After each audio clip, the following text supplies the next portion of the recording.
Hello, नमस्कार और आदाब सब दोस्तों को। आपके दोस्त और गाइड इरफान की तरफ से एक बार फिर आपके अपने चैनल एस्ट्रो एश्योरेंस पर।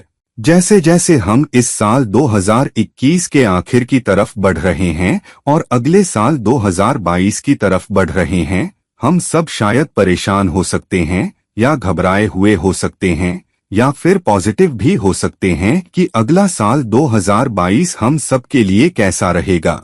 अब जब हम अगले साल की तरफ उम्मीद से देखते हैं, कभी थोड़ी घबराहट के साथ, लेकिन जब हम इसे ज्योतिषीय नजरिए से देखते हैं तो कुछ चीजें हैं जिन्हें हमें दिमाग में रखने की जरूरत है। जब हम वर्षफल देखते हैं या फिर उन नतीजों को देखते हैं जो हमें अगले साल या किसी भी साल में मिल सकते हैं, इसलिए कुछ नियमों को देखना जरूरी है। अब मैं शायद अगले साल में विभिन्न लग्नों को जो संभावनाएं होंगी उनके बारे में भविष्यवाणी या अंदाजा लगा सकता हूँ। क्या पता एक दो दिन में मैं वीडियो रिलीज करूँ जहां मैं हर लग्न के लिए बात करूंगा कि साल 2022 आपके लिए कैसा रहेगा, क्या संभावनाएं होंगी, क्या मौके मिलेंगे, आपकी जिंदगी में क्या कुछ आ सकता है और उन मोड़ों से आप कैसे ज्यादा से ज्यादा फायदा उठा सकते हैं और किन मुसीबतों से बचना है। हालांकि वो क्या नियम हैं जिनसे देखा जाए कि साल आपके लिए कैसा रहेगा। मैं ये वीडियो इसलिए कर रहा हूँ ताकि ये बात साफ हो जाए कि जब लोग भविष्यवाणियां करते हैं तो कैसे बनाई जाती हैं। अब एक साधारण नियम जब आप वर्षफल देखें वो ये है कि आपके जन्म के समय जो ग्रहों की स्थितियां बनती हैं उन्हें देखना चाहिए। तो जब भी आपका जन्मदिन आता है, साल के शुरू में उस वक्त ग्रहों की स्थिति को ध्यान में रखना चाहिए। अगर आपका जन्मदिन साल के आखिर में है, मसलन अक्टूबर या नवंबर, तो देख सकते हैं। अगर साल के आखिर के करीब है तो 2021 के जन्मदिन को देखें और वहां से अगले साल को देखें। तो आप कैलेंडर साल के बजाय साल दर साल वर्षफल देखते हैं। जोडियाक राशि चक्र ग्रेगोरियन कैलेंडर को नहीं जानता, 1 जनवरी से 31 दिसंबर तक नहीं, तो जोडियाक जन्मदिन से जन्मदिन जानता है। तो अगर आपका जन्मदिन अप्रैल में है, मिसाल के तौर पर, तो उस 1 अप्रैल, 2 अप्रैल जब भी आपका जन्मदिन है से लेकर अगले अप्रैल की उसी तारीख तक हम वर्षफल देखते हैं। वो साल माना जाता है जिसके जरिए आपको देखना है कि स्थितियां कैसी होंगी और उससे आपको पता लगाना है कि जोडियाक आपके लिए कैसे मौके पैदा करता है। तो लोगों के लिए या अलग अलग लग्नों के लिए भविष्यवाणियां कम कारगर हो सकती हैं अगर आप सूर्य राशि के नजरिए से देख रहे हैं, लेकिन ये वैदिक ज्योतिष के नजरिए से लागू होता है जहां आप लग्न को देखते हैं। और जैसा कि हम जानते हैं कि लग्न हर 2 घंटे में बदलता है, तो 24 घंटे के एक चक्र में सारे 12 लग्न होते हैं। तो जब आप वैदिक ज्योतिष के नजरिए से देखते हैं तो ये भविष्यवाणियां और सच्ची और अच्छी होती हैं बजाय सूर्य राशि के नजरिए से।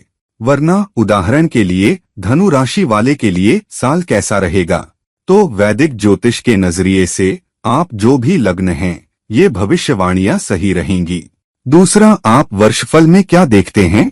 वर्षफल या साल की भविष्यवाणियों में आप देखते हैं कि लग्नेश किन राशियों से गुजर रहा है, किन भावों से गुजर रहा है।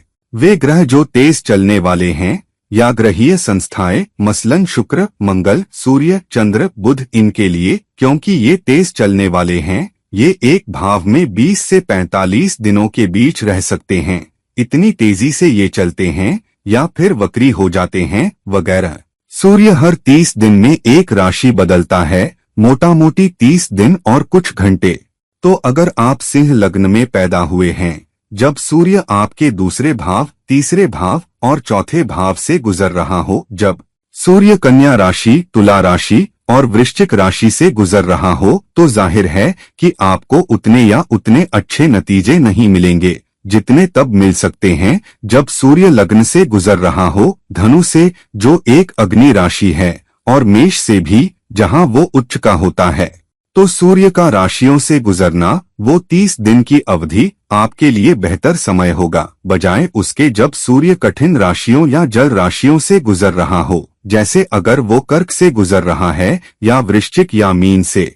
साथ ही अगर ये राशियों मकर या कुंभ से गुजर रहा है जो उसके कट्टर दुश्मन शनि की हैं, तब भी उतने अच्छे नतीजे नहीं देगा जितने तब देगा जब वो मेष, सिंह या धनु से गुजर रहा है, क्योंकि ये वो राशियां हैं जहां वो सबसे अच्छा नतीजा देता है। ये भी सच है क्योंकि सिंह लग्न के लिए अग्नि राशियां त्रिकोण भावों में भी होती हैं। तो सिंह लग्न के लिए मिसाल के तौर पर 5वां भाव धनु का होगा और 9वां भाव मेष का।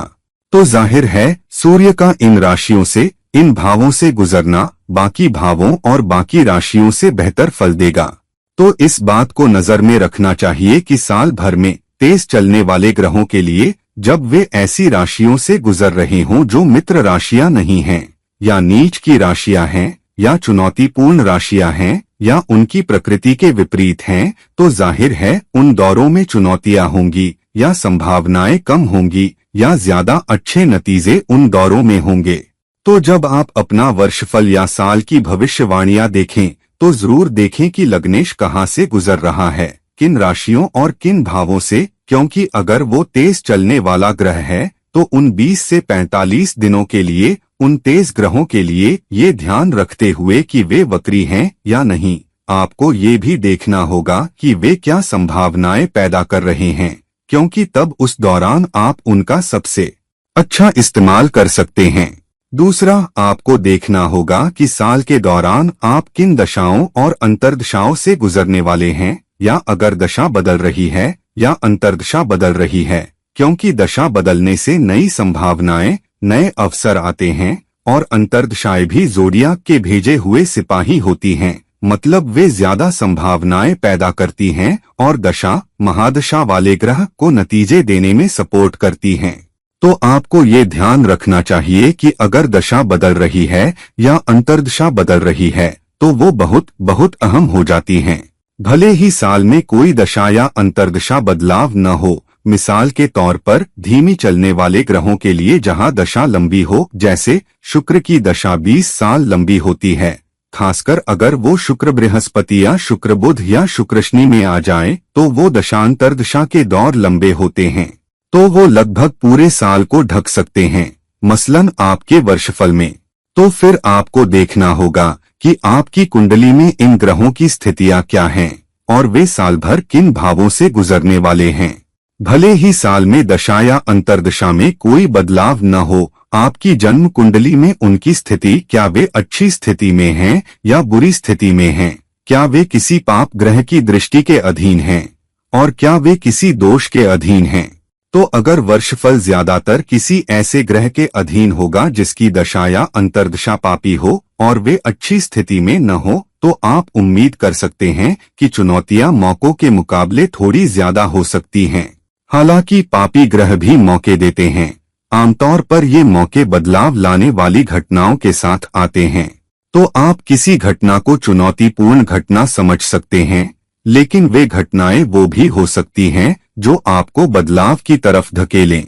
उदाहरण के तौर पर कल ही मैं एक शख्स की कुंडली देख रहा था जिसने कुछ महीने पहले अपनी नौकरी खो दी थी और वो ऐसे ग्रह की दशा में आ गया था जो उसका नक्षत्रेश भी था। लेकिन इस बात ने ये भी संकेत दिया कि नौकरी जाने का ये बदलाव ये संकेत है कि उसे एक अलग दिशा में जाने की जरूरत है, क्योंकि नक्षत्रेश, उसके जन्म नक्षत्रेश की दशा चल रही थी और वो उसी ग्रह की अंतर्दशा में आ गया था। उथल पुथल और चुनौतीपूर्ण पल या सूरतेहाल चुनौतीपूर्ण लग सकते हैं, हालांकि वे हमें मौके भी देते हैं।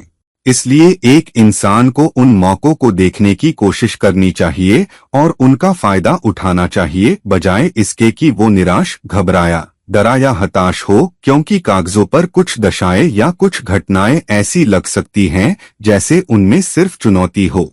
मिसाल के तौर पर भूमिका बदलना, शहर बदलना, नौकरी जाना, कारोबार में पैसे खो देना जो आपको उसे बेचने पर मजबूर कर दे, या दूसरे कारोबार में जाने पर, ये सब बदलाव लाने वाली घटनाएं भी ज़ोडियाक की तरफ से एक इशारा हैं कि शायद कुछ और चीजें हैं जिन पर आपको ध्यान देना या अपनी ताकत लगानी चाहिए, या जो दशा आ रही है या गोचर आ रहा है वो एक अलग दिशा लेने के लिए ज्यादा अनुकूल है।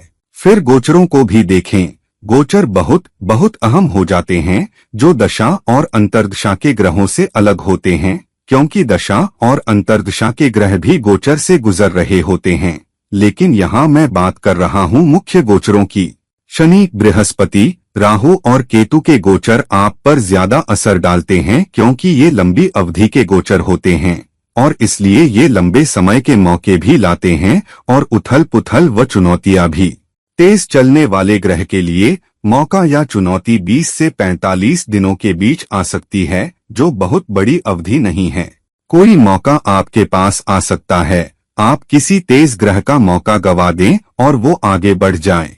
तो अगर आप ये नहीं समझ पाते कि वो तेज ग्रह क्या ला रहा है, चाहे चुनौतियां, मौका, तो आप न तो बस पकड़ पाएंगे और न ही बस के नीचे आएंगे।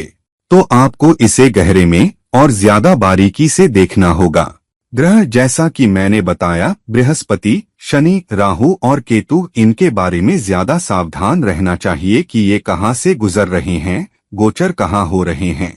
क्योंकि अगर आप धीमे ग्रहों को नहीं देख पाते तो लंबे असर वाले, ज्यादा मंथन करने वाले, ज्यादा जिंदगी बदलने वाले, ज्यादा परिवर्तनकारी संभावनाओं को आप गवा सकते हैं। आप उन संकेतों को खो सकते हैं।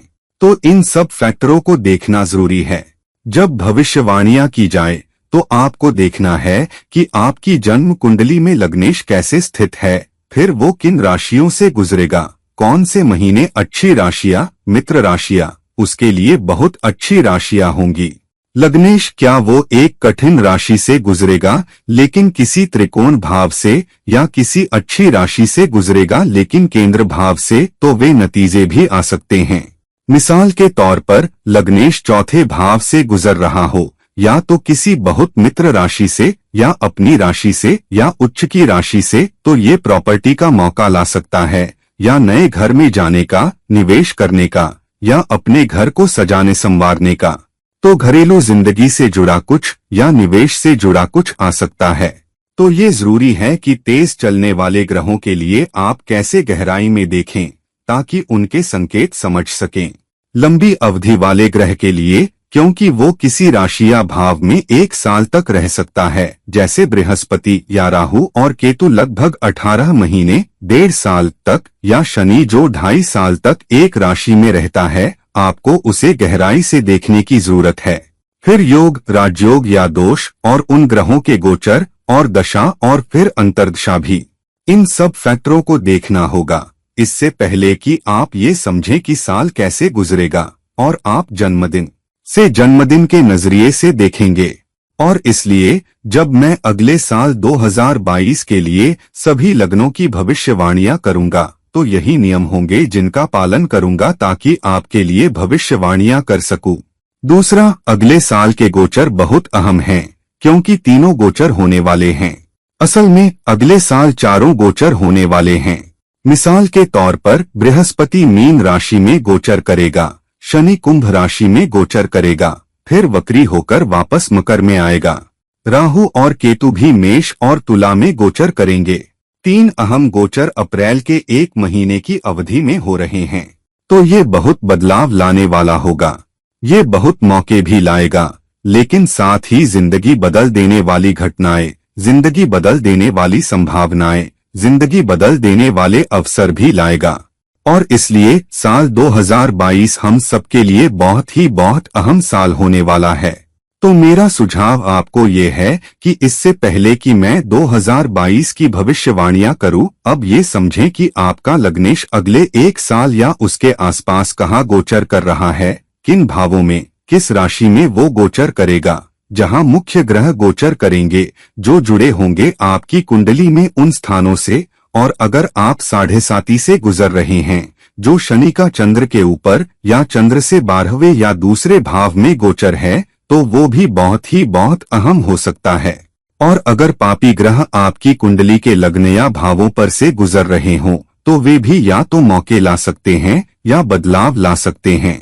तो कृपया इन तरीकों का इस्तेमाल करें जब भी आप किसी वर्षफल को देखें, चाहे अगले साल के लिए या आने वाले किसी भी साल के लिए, ताकि आप समझ सकें कि वर्षफल या साल की भविष्यवाणियां या साल की संभावनाएं कैसे देखी जाती हैं जब अगले साल आपके सामने आएंगे। और कैसे अपनी स्थिति में गहराई से उतरकर ये समझ सकें कि आपके पास कौन से मौके आ सकते हैं, कौन सी संभावनाएं आ सकती हैं, कौन सी अभिव्यक्तियां आपके जीवन में प्रकट हो सकती हैं।